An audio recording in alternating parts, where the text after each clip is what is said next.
आपको मित्रों ध्यान में होगा कि जब 2014 में सबसे पहली बार हमने सरकार संभाली थी, उससे पहले मैंने एक नारा दिया था, हरियाणा एक हरियाणवी एक। हरियाणा एक हरियाणवी एक का अर्थ यह है कि हम सबसे पहले अपने आप को हरियाणवी माने।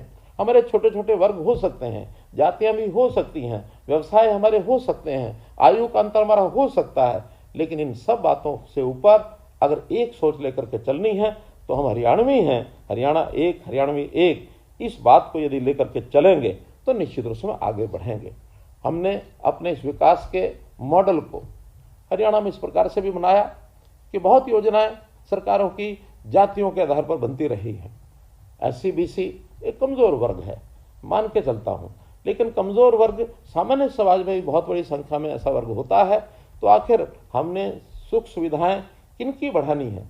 जो समाज के इस सारे सिस्टम में अंतिम पायदान पर खड़ा है, उसी व्यक्ति को, उसी परिवार को थोड़ी सी आवश्यकता पूर्ति करने के नाते से हमको योजनाएं बनानी चाहिए। मैं तो यहाँ तक मानता हूँ कि सरकार के साधनों पर, हमारे साधनों के ऊपर सबसे पहला अधिकार ये गरीब व्यक्ति का है।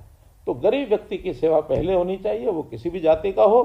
तो अंत्योदय नाम की जो सोच है, पंडित दीनदयाल जी उपाध्याय ने जो अंत्योदय नाम की सोच के साथ एक हमको एक विचार दिया, उस हिसाब से अर्थात गरीब की सेवा पहले करना, उसी नाते से प्रधानमंत्री जी ने सामान्य जन के लिए जो योजनाएं शुरू की, बहुत सी योजनाएं जिसका लगातार लाभ तो मिल ही रहा है, लेकिन इन कार्यक्रमों के माध्यम से अर्थात जो हमारी विकसित भारत संकल्प यात्रा, जनसंवाद यात्रा, इसके माध्यम से गांव-गांव में जाकर व्यक्ति सरकारी दफ्तरों में आए, इसकी बजाय हमारा सिस्टम ऐसा हो कि हम उसके गांव में जाएं, पूरी सरकार उसकी गांव में जाए और उन सब योजनाओं का लाभ मिले। केंद्र सरकार की योजनाएं बहुत से हमको मालूम है, जैसे प्रधानमंत्री उज्ज्वला योजना, प्रधानमंत्री आवास योजना, प्रधानमंत्री जीवन ज्योति योजना, प्रधानमंत्री सड़क सुरक्षा योजना, मुद्रा योजना, स्वामित्व योजना, स्वनिधि योजना, विश्वकर्मा योजना, फसल बीमा योजना, नमो ड्रोन दीदी, ये योजना, तो ऐसी कितनी ही योजनाएं गिनाई जा सकती हैं।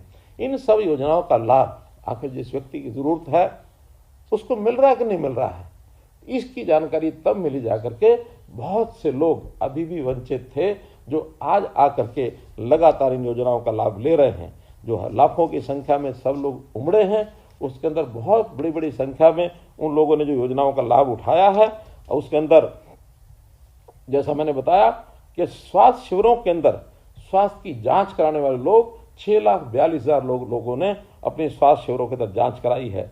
टीबी से संबंधित जांच ये भी लगभग 4,39,000 लोगों की ये हुई है। PM उज्ज्वला योजना जिसका मैंने जिक्र किया, उसके अंदर भी नए 29,000 लोगों ने रजिस्ट्रेशन अपना कराया है। आयुष्मान के कार्ड 7,35,000 नए आयुष्मान के कार्ड इन 38 दिनों में ये जारी किए गए हैं। इसी प्रकार सुरक्षा बीमा योजना में भी 52,000 लोगों का पंजीकरण हुआ है। चिरायु योजना में 1,10,000 लोग नए ये जोड़े गए हैं। PM स्वनिधि शिविरों में भी लगभग 10,000 लोगों को और उनका पंजीकरण किया गया है। ऐसे ही आधार कार्ड शिविर, इसमें भी 9,400 लोग ये नए ऐसे मिले जिनके आधार नहीं बने हुए थे, उनके आधार भी बनाए गए हैं। और ऐसे ही सेवा शिविरों में जो परामर्श प्राप्त किया लोगों ने, क्योंकि बहुत सी ऐसी लोगों की समस्याएं भी होती हैं, उनको अपने नए काम भी करने होते हैं, उनको उनकी काउंसलिंग की जाती है। तो ऐसे परामर्श जिन्होंने आकर के लिया है, 1,17,000 लोगों ने ये परामर्श आकर के लिया है। हमने हरियाणा में भी बहुत सी ऐसी नई योजनाएं चालू की हैं, जिनको साथ ही साथ उनका भी लाभ इन यात्रा के कार्यक्रमों में हो रहा है।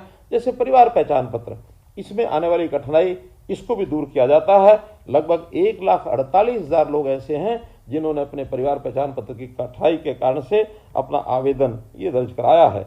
मेरी फसल मेरा ब्यौरा, इसके तहत भी 43,000 किसानों ने आकर के और अपनी जानकारियां उसके अंदर भरी हैं। स्वामित्व के कार्ड 30,322 कार्ड ये भी बांटे गए हैं।